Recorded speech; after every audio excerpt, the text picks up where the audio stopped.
Maharashtra TV9 news, संकल्प सर्वसामान्यांच्या हिताचा। पोलीस असल्याची बतावणी करून एका पुरुष आणि एका महिलेने लॉजवर जाऊन कामगाराला धमकावले।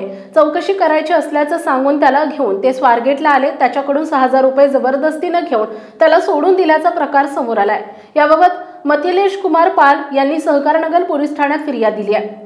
त्यावरून पोलिसांनी दोघांविरोधात जबरी चोरीचा गुन्हा दाखल केलाय। ही घटना सातारा रोडवरील शंकर महाराज मठासमोरील एका लॉज येथे 27 ऑगस्ट रोजी सकाळी 5:15 ते 6:30 वाजताच्या दरम्यान घडली। याबाबत पोलिसांनी दिलेल्या माहितीनुसार पाल हे एका लॉजमध्ये कामाला आहेत। पहाटे 5:15 वाजता एक पुरुष आणि एक महिला लॉजवर आले। त्यांनी पोलीस असल्याची बतावणी केली। तो आमच्या सोबत पोलीस ठाण्यात चल असं सांगून त्यांना जबरदस्तीने त्यांच्या पांढऱ्या रंगाच्या स्विफ्ट कार मध्ये बसवले। स्वारगेटच्या दिशेने गाडी घेतली।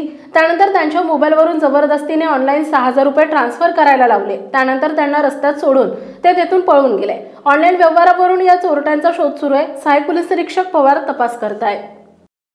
आपल्या परिसरातील महत्त्वाच्या बातम्या पाहण्यासाठी महाराष्ट्र TV9 न्यूज चॅनलला YouTube वर सबस्क्राइब करा आणि बेल आयकॉन प्रेस करा।